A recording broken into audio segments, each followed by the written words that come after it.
sister's a therapist and I tell jokes. We both want to help all kinds of folks. Hello, and welcome to My Sister's a Therapist. My name's Virginia Jones. I'm a stand-up comic and my sister's a therapist. Hello, I'm Laura Ryan, licensed marriage and family therapist and sister to Virginia Jones, esteemed stand-up comedian. This week, a listener was telling me something, and I brought up one of your experiences as a small business owner. I said, I nearly said to you, my sister's a therapist, but you know that because you listen to my podcast. Because I'm constantly constantly saying that. So this week is my topic. Like most weeks, my topic is inspired by a TikTok. So what's your topic this week, Virginia? I think of this as the third or fourth in the series. We've done an episode about are all comics mentally ill or drug addicts? Are all musicians mentally ill? We've also done one on does money make you happy? This is seeking fame something mentally healthy people do? Short answer, no. And we're done. And that's the end. But we worship fame as a society. We worship and desire it, even like independent of money. People say rich and famous. I think a lot of people would be happy with one or the other. If anyone's asking, I would be happy with the rich one. I'm good with no fame. And like that's a weird thing. We're in a moment of time where people can be very, very famous or at least well known and not have any money. I know, it's really shocking. Sometimes I will be watching, I don't know if you've heard of TikTok. I do occasionally, 40 hours a week probably. There was a creator who I really enjoy, he's a female impersonator, and he has these beautiful dresses and wigs, and his makeup is always like to the nines. But one week he was talking about how he couldn't afford to get his car fixed. And I thought, you're making TikToks constantly and you have so many views, but like the illusion of TikTok and the illusion that influencers like promote is that TikTok pays a lot of money, and it doesn't. I've made hundreds of dollars on TikTok, and I've made 1,000 TikToks. She's 100-aire on TikTok money. I'm 100-aire, you guys. One of my friends who has a certain amount of fame in a very specific world, and he's like, people can think of me as like successful because they know me and they know my music, but I don't necessarily have the money to travel a lot or like do the things they expect of me. And then we have to be embarrassed that we're not financially successful. It's weird. Well, I think it's because if we look at this in traditional media, if I were, making this much content and I were on ABC, right, I would be a gazillionaire and I would be able to travel and do all the things. Although it's interesting, in the world of streaming, every streaming service, when writers and performers ask for more money, they just turn out their pockets and they go, we're just not making any money at this. It is the only kind of entertainment that people consume. We just don't have anything. Like the wage has gone down because it's shorter seasons and they're being paid less. I know people who have like recurrings on television shows on Netflix who still have roommates. Yeah, Netflix doesn't pay jack. I've heard that before. I especially feel that this is a thing in America, the desire to be superlative, to have an extraordinary talent, to have an extraordinary career. Everyone wants to be above average, and mathematically that is not possible. Right, but it's also part of the American dream. It's written in our Constitution. But what is so humiliating about being an ordinary person and enjoying your life? I read a thing that millennials, when they were in high school, back when we used to call them indigo children, because of YouTube and the way that they were consuming media, every kid graduating high school was sure they were going to be famous. Well, I mean, it's all you're seeing all day, right? I remember our niece when she was, I think, a fifth grader, and I had not completely understood how gross capitalism was. I asked her what she wanted to do when she grew up, and she said she wanted to be a YouTuber, and she was dead serious. She was not kidding around. Recently, Mr. Beast, Laura's kid's favorite YouTuber. It's not his favorite, but he's in top 5. But he made a statement that I think made a lot of sense. And he was like, I don't encourage people to try to be YouTube influencers because hardly anyone is going to get to the place that I've gotten to. Well, I think it's the same as saying I'm going to be, a movie star. It's a buttload of work and it's very little payoff for most people. Another thing that is not great about success, and this has kind of been documented. We talked about the hedonic treadmill when we talked about does money buy you happiness? That something that is a luxury this week, next week is just ordinary. If you've been broke and then you find yourself in a position where you can buy a $10 latte, the first time it's like, oh my gosh, this is so elevated. And by next Wednesday, you expect it. That becomes the bare minimum. There's a Ralph Waldo Emerson quote. Want is a growing giant whom the coat of have was never large enough to cover. No matter what you have, your want is always going to outstrip that. I find that I have this conversation possibly daily with my child because he talks about, this lifestyle that we're going to have at some point where there's a chocolate fountain in the living room and you drive a Range Rover. I remember that. Right. He drives a monster truck. I was thinking about that the other day when I was feeling sorry for myself, which I often do when it comes to my finances. I was looking around my house and I was thinking, in college, I would have died for this. Yes. But, now it's just meh. Yeah. And I try to remember that about comedy all the time because there's a lot of people above me who are way above me, but there's a lot of people below me who wish that they had the opportunities that I have. They wish that they've gotten to travel and do comedy. I've gotten to work with my heroes. I've done some incredible stuff. And I try to keep that in the present moment and not spend all of my time looking at the people above me and going, I wish I could sell out a theater. Last night, I had the pleasure of hanging up my NET certificate. And I was thinking, since I moved into this office, which was 2 years ago, I left a space for this certificate because I knew I was going to get it. And I was like, I can't wait until it's on the wall with the rest of them and it's in its spot and I can take a breath because I did this. I did it and then I felt nothing. When you have a success, when you have an achievement, it feels great. There's a spark for one instant and then it's gone. It's also the negativity bias, right? Like we focus on the negative and the positive things we don't pay attention to. I focused on the fact that my certificate was wet because it rained the day it was delivered and it was in a cardboard tube. And now there's a little water damage on it, which was really bugging me. But then I thought, I ruin everything. This would be ruined naturally in a day or two anyway. Our father used to make a joke because our mother is thrifty to an obsessive fault, right? And she's obsessed with garage sales. And my father used to say, how handy that your toys come pre-broken. And interestingly, I break them anyway. I thought of that man this morning in that quote because my son, I've asked him to do a reorg of his room because we're going to put some new stuff in there and I need him to get rid of more junk. And then we can have a nice thing. Right. Sometimes we are someone who doesn't believe they ever deserve nice things. She had a lovely blouse on yesterday from Amazon and she paid full price for that one. Oh, wow. Her daughter didn't even buy it for her. Wow. Yeah. When we were moving her to a lovely facility, I was looking at her stuff and I'm like, well, the nice thing is that we don't have to move any of this. We could just set it all on fire. Doesn't matter at all. We don't have to worry about being careful. No. With this table that she got third hand out of a dumpster. Different people have different problems. There's people in the world who are like, oh, I need 2 wool blankets over this, mid-century end table. We don't have that problem. No, we don't have those problems. Is the thing made of particle board? Can we get it up the stairs? That's the problem that we're experiencing. Success can feel empty. It's hard to focus on successes that you've had because you're always looking for the next thing. Many years ago, I was the opening act for Arj Barker, who is really more famous in Australia than here, but he's a phenomenal comedian. So he was my headliner and I was just doing the opening 15, right? I'm hosting. And he watched my set, which he didn't have to do, and, was very kind. And after I came back into the green room, he said, can I give you some feedback? And I kind of steeled myself because although feedback is a gift, sometimes it is a gift you don't really think you want. Sometimes it feels like a gift later, but in the moment, it stings. So I was kind of steeling myself for him to tell me something critical. But he said, in comedy, it never gets better than what you've just done when you've killed in your home club. You did very well. It doesn't get better than this. It just gets more pressure. He said, I've been doing this for 20 years now. I'm good at it. I don't really get any joy out of it. I could be doing anything. I could be a plumber. I said, wow. Well, thanks for crushing all my dreams in a 20-second conversation. But it is wisdom. It is. I mean, he was on a hit TV show. Right. Flight of the Conchords, in case you didn't know. It's obviously something I still think about. But it's because what he was telling me was that success is not the thing to aim for.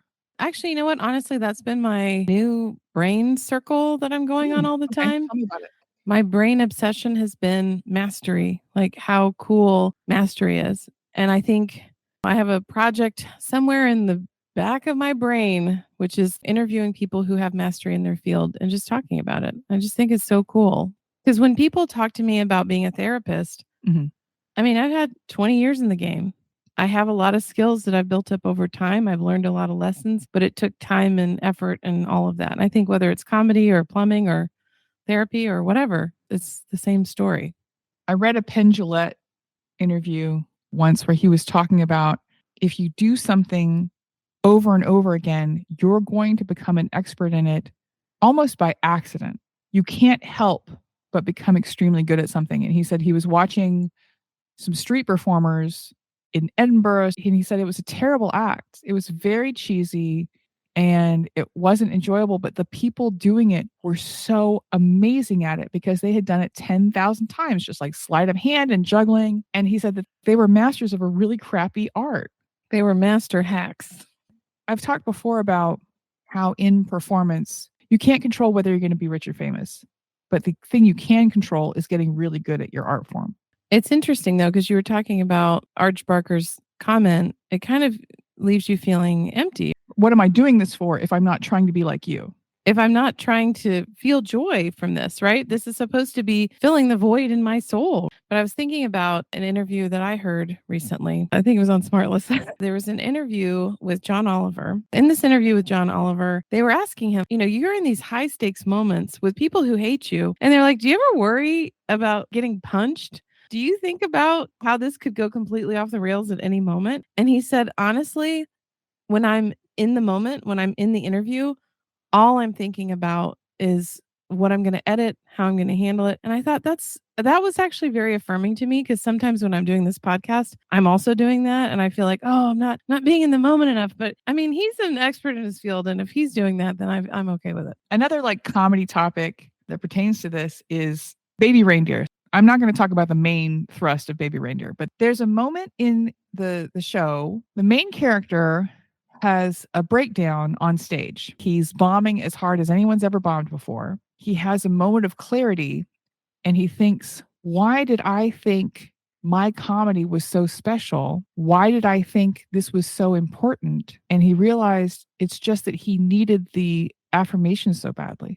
And so he put that feeling of desiring validation on his act and said it legitimized it for him. And I think in any kind of performance, you have to have that kind of delusion. You have to be a little bit delulu, because the first 3-4 years, you're not good. And you're going to be mediocre at best. Yes. You might have some interesting ideas, but you don't have all the skills you need. What drives you is this insistence that what you're doing is good or is important or is, valid in of itself. But it's because you need validation.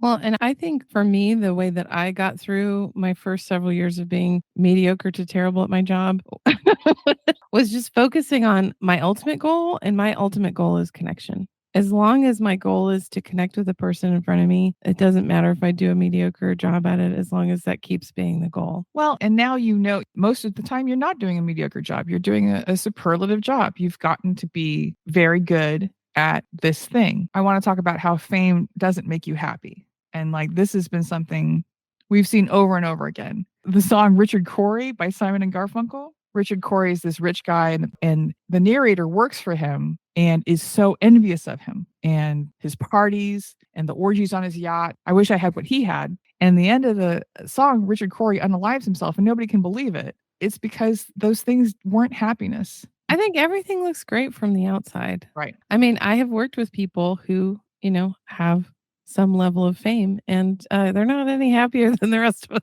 I think that fame can create an illusion that person's life is perfect. And certainly media and showbiz, you are presenting a perfect life.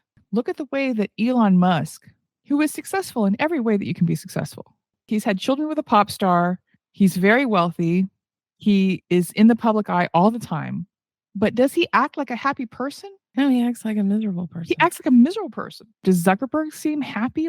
No, Zuckerberg seems kind of upset a lot of the time. He has this look of bewilderment a lot of the time. And he's very easily hurt. People said he looked puny and he started doing MMA training. Oh, Oh, that's sad. What is Facebook? It's a Mhm. way for people like him to have a social life. Donald Trump, he's gotten everything he ever wanted. Well, he always had everything he ever wanted. Like Yeah. he's never not had everything he wanted. I used to think America was pretty great. It's for the same reason that we think that Hollywood actors are doing well because there's a whole media campaign around it. I mean, that's what the whole show Scandal was based on, Mhm. right? Mhm. It's a PR person whose full-time job is to stand around and make you look like your life isn't hot garbage. Well, and think about, not to be a total like countercultural hippie, but like we thought America was great because every morning in school we were standing up and saying a prayer to We're America. pledging our allegiance to a flag. I don't know if that was legal. Right. It does seem like a weird thing. Is the Pledge of Allegiance legally binding? Do I have to? Do I have to do it? Am I now at this point going to be sued because I did spend several years pledging my allegiance daily? Am I tied to this? Is a verbal agreement good enough? Lawyers, let us know. Even more so, like we were taught American history. We were taught Texas history, which is the least useful thing that any public school system has ever done. Well, and also it's chock full of lies. Right. That's something that I've noticed with my son's education because I'm having to monitor his homework because he's not turning any assignments in. Right. They're telling Texas history in a true way at this point. And I'm like, oh my gosh, that was not the story that I heard. Very different. This is very different from the propaganda we received. So I will say that I don't think that success is inherently bad. You have to look at your motivations. Like, what is it you're trying to say about yourself when you seek fame and seek attention in that way? What are you trying to achieve? You hear these stories all the time of actors and comedians who take these roles that they hate and don't have any respect for. If you were truly in it for the art, then why did you do Aardvark's Lives 4? You know, someone who I've always admired for the opposite reason of this is Scottish actor and overall cutie Alan Cumming, because his whole career, he is there to make money. He will be in any Flintstones movie. And he's been in some great stuff and he's done some great stuff, but he's also done some terrible stuff. He was in the Spice Girls movie with a chest wig. Like, he does not care. Is there a paycheck attached to this project? Great. I love it. And I guess my thought is if you're going to do that, why not be a banker and then on the weekends you can be an actor? There's also, we talked a little bit about Rick Moranis, how people are appalled that he just decided not to do it anymore. And Americans in particular act like he owes us performance because we enjoyed him. Yeah, he hasn't been in any of the Ghostbusters movies lately, and I'm holding him personally responsible. Because he didn't want to. But why wouldn't he want to? You get to stand on a set all day with makeup all over your face and memorize these lines and have all these horribly hot lights on your face. That was something I kind of had a moment of clarity when I was doing like photos, headshots for my business. And I just thought, God, I can't stand here and smile for 30 minutes without wanting to jump off a bridge. How the hell do models and actors do this? This is horrific. Your photographer, like a good photographer, will like feed you stuff to help you do different expressions. But after a while, your brain disconnects from your face and you're like, I don't know what anything is anymore. I just have one look and it's a look of terror. Yeah. Her mouth is smiling, but her eyes are not. And sometimes people want success or superlative stuff in their children so that they can feel good. So like in our family, it was really important that you be smart, that you do well on tests and stuff. And yet we never received any support. Our parents just wanted us to do it on our own. They didn't help us study or anything, but we write our own checks. They would take credit for any kind of scholastic achievements. We're not successes, but we have cool lives. I've got this hit podcast. I do consider myself successful. I've done so many things that I wanted to do.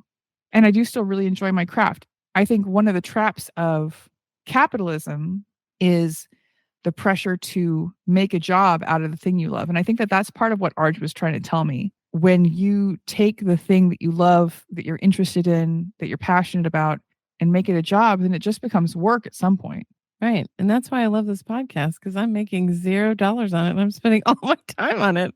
But also, no one tells us what to do. Yeah. If we were working for a podcast network, there would be notes on our topics and we would need to do commercials. We're totally free from that because we have no sponsorship. That would be terrible to have somebody financially supporting. I would never want something like that. I maintain that to keep art for art's sake is to keep it pure. And that sounds like something a white person would say. I know, right? Live, laugh, love. So what's bad about being focused on success? If it's for your validation as a person, that's not healthy. I want to talk about the lie of work-life balance. In corporate world, when I was working at a popular sportswear manufacturer and shoe manufacturer, we would talk a lot about work-life balance, and yet nobody had any. Like, we had these beautiful gymnasiums at work that were empty all of the time because everyone was trying to have 8 meetings a day and hit these deadlines. The thing I love about the work life balance conversation is that it falls entirely on the shoulders of the employee. Like that's how it's going to work. Right. It's the same as recycling or fixing our issues with The global environment. warming. Yeah. I mean, that's going to be the consumer's problem, not Right. the corporations who are billowing black smoke filled with plastic into the air. It's going to be me remembering to wash my Tide box out before I put it in the bin. Yep, that's what's going to reduce the incremental warming of our planet. So what's good about success or fame is you can maybe get some pride or accomplishment out of it, but feelings of accomplishment for a little while. But you also are always going to be dogged with a fear of failure or a fear of loss. When you've achieved something, that's not static. You have to keep at it. Right. Like that's the story in our culture. Well, because I think that in the 1930s and 40s, that was how it worked. You get to this level and then you get to this level and then you get to this level. It's just a natural progression. You just keep working your way up until you retire. And you just get nicer and nicer fedoras. I mean, that's always been my goal.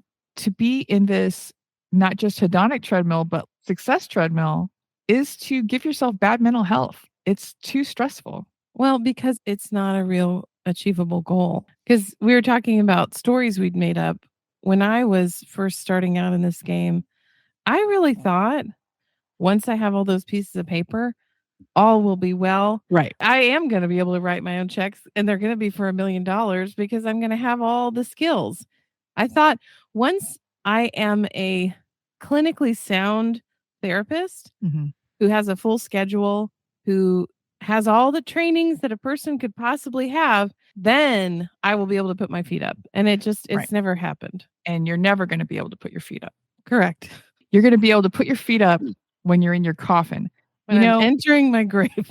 When Aretha Franklin passed, I kept a picture of this on my phone for a long time. In her coffin, she was in high heels and they put a little pillow under her feet, elevate her feet in her high heels. I'm like, that's how you do it. That's how it's done. Another reason to love Aretha Franklin. I have about 8,000 at this point. I guess my big overall learning and what I try to live by and what I want to share is that you do not owe success to anyone. You do not have to earn your place on the planet with success or fame or admiration or any of these things. And talking specifically about women, where I think it's especially hard to feel like you don't have to earn a place. You don't have to be a girl boss. You do not have to be the perfect wife, the perfect daughter, the perfect friend. You don't have to do any of it. Or the perfect mother. No, try to be a good mother. Try to be a good enough mother. Try to be a C+. I'm nailing it. Because if you're just going to make yourself stressed out and crazy trying to be superlative in all parts of your life. Right. But I think also circling back to your question of what is my motivation, I think that's an important question to ask. Soon after my divorce, I decided, F this S, I'm going to live for me now. And I found out that in Dallas, there was a tryout for X Factor. And I thought that would be cool. It would be fun. And when asked my motivation, an older woman trying out for a singing competition, my motivation, honestly, at that moment was, I want to hear what these people have to say about my singing. I didn't have a lot more. And I think that having your goals be really basic and not tied to your self-esteem or who you are as a person, I think there's a lot of merit to that. Yeah, because that's something you were going to get. You cannot say, my goal is to win this thing, or my goal is to make $1 million selling records. But you or can my goal say, is for people to love me because of my talent. You can't say, my goal is to become incredibly famous as a singer. My goal is to sell 1 million records. My goal is to win X Factor. But you can say, my goal is to spend a day standing in line with a bunch of very weird people and singing a song and getting feedback and just seeing like how I rate, like just having a place to put myself. And I got all that. I just want you to know.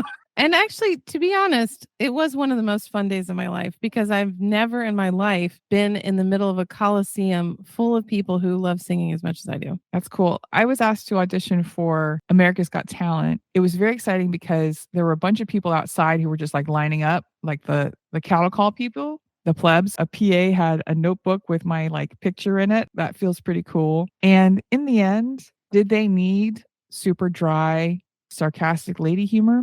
They didn't. No. But who really does? I don't care. I'm still putting it out every day. Exactly. I was not going to be the person who was going to find a lot of success on that show. Other people have found better success. That's okay because I got to have the experience. I got to have my face in a notebook. I still think about it. It was fun. Yeah. The last thing that you need to keep in mind, I think, when you are trying to measure yourself against successful people, and one of the things that causes misery that I was reading about was people who are beginners in an art form will compare themselves to people who have been in it for a long time. If I start writing short stories and I compare my short stories to Stephen King's, I'm going to lose every time. 10 out of 10. Always losing. Always losing. We talk a lot about compare and despair, and this is no different. You have to keep in mind that no matter who you are in this life, you're going to have problems. Nobody's life is perfect. You just are going to have different problems. Maybe your problem is the caviar is too warm. And my problem is the doors of my car keep falling off. But we all have problems. Well, and I hear that a lot in my office. I hear people saying, I am financially sound. I am successful in my field. I have a good marriage. Why am I unhappy? And I always say, because life is really hard and there's a lot of things to be unhappy about. Maybe it sounds petty to you to be really upset the air conditioning in your BMW isn't working, but it's still irritating. It's still inconvenient, no matter how you slice it. And I think you taught me this, is that no matter what your worst problem is, it's still your worst problem. You don't have to compare it to other people's and say, is this more valid? Is this less valid? But if my worst problem is that the AC in my BMW is broken, or that I don't have a place to sleep, we still have a worse problem. I still need to value that. But circling back to your original idea, is seeking fame healthy? What's your answer to that question? It's very painful for me to admit this, but I don't think it is. I've spent a lot of time judging people who have quote unquote ordinary lives, like people who just want to have a job and get married and have kids and try to find their happiness that way. Because I would say to myself, well, I'm an artist and I need more than that. But it's not better or worse. They just both are paths. Yeah, I agree. I really do feel like for me, the idea of doing this podcast and the idea of doing our women's retreat and that you're obsessed being with, on national stages and doing talks together. The thing that is exciting to me about that is I want to have more fun and I want to teach people stuff. Those are my motivations. So that's how I want to do it. I think that if you are one of the rare people who has a super low ACEs score, and I think you probably... Or you've done a ton of therapy and kind of gotten to a better place where your ACEs score does not determine your entire life. I think that you will not be motivated to seek out the adoration of strangers. That's what it is. It's the love of strangers. And we talked a little bit about in the comedy episode about how you have to be a little bit mentally ill to do comedy because it's so painful and it's so difficult. It takes years to get good. I had a terrible show on Thursday that was not my fault and had nothing to do with me, but you do think to yourself, wow, once I've been on this treadmill for a while, I'm going to stop having terrible shows, and you don't. Right. I think that too. I remember when I was first in the game, I was like, I'm always going to have the right answer for the person. Yes. And when I get mastery of this, no one's ever going to leave without success. And newsflash, that's a friggin' lie. That's an unreasonable expectation. Right. Because it depends on them participating with me. And they don't have to participate with me. That's entirely up to them. I agree. I thought I would never have an awkward appointment where I felt uncomfortable or where the person was mean. They're still mean. It doesn't matter how long I've been doing this. When I started going out on the road with headliners that I admired, I would see them not do well. And I was like, wow, I really thought that'd be a moment where you would always do well, but we don't have control over that. What are your final thoughts on this topic? Is fame seeking healthy? I want to ask you this question Okay. because I've always been curious about this from you specifically. All right. Why do you want to spend your free time being heckled by strangers? Because you've done a lot to get here. You moved to LA, you've networked, you've Right. built a following, you've done all this stuff. But what is it at the end of the day that made you start? What put me on this path was my father. And that But he didn't really, because he didn't care what you were doing. No, oddly, he raised me on stand up. He fed me nothing but stand up. We consumed a ton of stand up together. I thought when I start doing stand up, he's going to be really proud of me. He's going to be really invested because this is something he's interested in. But he wasn't, because he was only interested in himself. So that's what got me here. Trying to get dad's approval is what Yes. got you here. Okay. Yeah. As it turns out, I really do enjoy doing it. I do think that all of life is for connecting and communicating with other people. And I think this is a good way to do that. I do like attention, and I do like making people laugh. So there I am. But I think if you think about the idea that if ultimately my goal is to get the approval of a dead man. narcissistic man, well, he wasn't dead when you started. If ultimately, like when I started this, if my goal was to get the approval of a man who's not going to be in those audiences, it's never going to work. And so I guess that's my answer to the question, is this healthy? If the outcome I'm trying to get is impossible, then the thing I'm doing is It can't be healthy. Right. If I'd had a better upbringing, if I'd gotten unconditional love from my father, I wouldn't be doing this. I don't know what I would be doing, but it wouldn't be this. So what are your final thoughts for yourself on the topic? Is fame seeking mentally healthy? Well, it's just sort of a confirmation bias. And what I've noticed is as I get to know people or learn more about them, they're not well. We talked Right. about Jack Black in a previous episode. When I was talking to him about his mental illness and his phobia, because we were talking about hypnosis, because he said, he had done hypnosis because he had stage fright. He's not any better off mentally than the rest of us. I mean, I think he's probably always trying to live up to his mother, who, was a NASA engineer. And when she gave birth to him, was writing the final notes for the takeoff.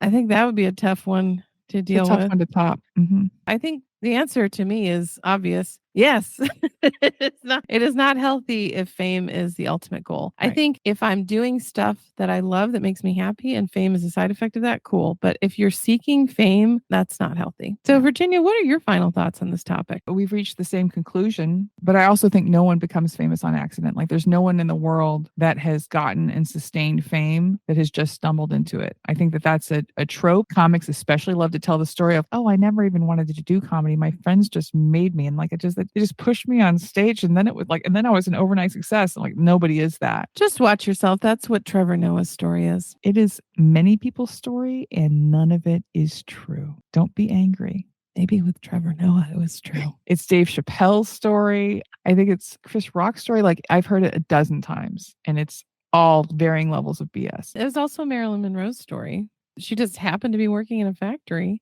and somebody took her picture, and she didn't do anything to promote it. She didn't leave her husband in order to pursue her career or get a bunch of plastic surgery or buy a bunch of clothes. Right. Or start generating a character that was not her, that she could put on and take off. No, she never did any of that. But so I think that fame seeking is not healthy. But if you can pivot your goal to being something you can control and achieve, that can be healthy. Doing a performance or an art form is not inherently unhealthy, but it's trying to fill a hole in yourself, a hole in your heart that it's not going to work out. Right. So oftentimes what I will tell people is you're trying to use a hammer to fix a screwdriver problem.